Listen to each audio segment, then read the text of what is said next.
सोलापुरामध्ये सचिन जगताप यांना ओळखत नाही असे फार थोडे लोक असतील.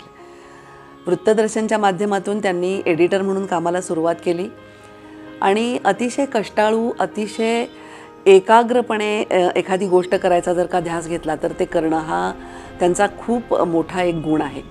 आणि त्यामुळेच या गुणामुळेच याच क्षेत्रामध्ये काहीतरी करायचं असं ठरवून त्यांनी सोलापूरमध्ये त्यावेळेला तितकी ताकदीचं एडिटिंग फॅसिलिटी पण नव्हत्या किंवा तेवढं तंत्रज्ञानही प्रगत नव्हतं. त्यामुळे मुंबईला, पुण्याला या बऱ्याच ठिकाणी त्यांनी जाऊन या क्षेत्रातला अनुभव गोळा केला.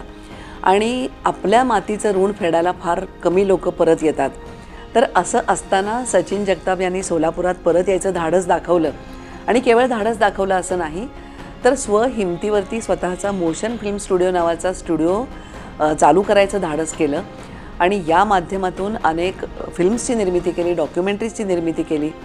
आणि या डॉक्युमेंटरीजमध्ये अनेक डॉक्युमेंटरीजना मानाचे पुरस्कार मिळालेत. यामध्ये सगळ्यात मला वाटतं सर्वोच्च पुरस्कार त्यांना महाराष्ट्र शासनाचा महिला सबलीकरणावरच्या डॉक्युमेंटरीला मिळाला. आणि योगायोग म्हणजे महिला दिनाच्या दिवशीच हा पुरस्कार त्यांना मिळाला.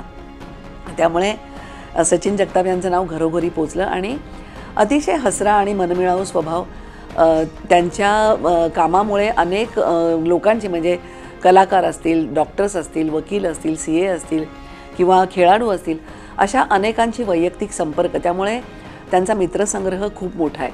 आणि मला स्वतःला असं वाटतं की त्यांचा वाढदिवस 8 नोव्हेंबरला असतो. तर 8 नोव्हेंबर हा आपले सगळ्यांचे लाडके पु ल देशपांडे यांचा देखील जन्मदिन असतो. आणि त्यांचेच काही मला वाटतं गुण त्यांच्यामध्ये, सचिन यांच्यामध्ये आलेले असावेत. त्यामुळे मोशन फिल्म स्टुडिओ आणि सचिन जगताप हे दोन नावं वेगळी नसून ते एक समीकरण आहे.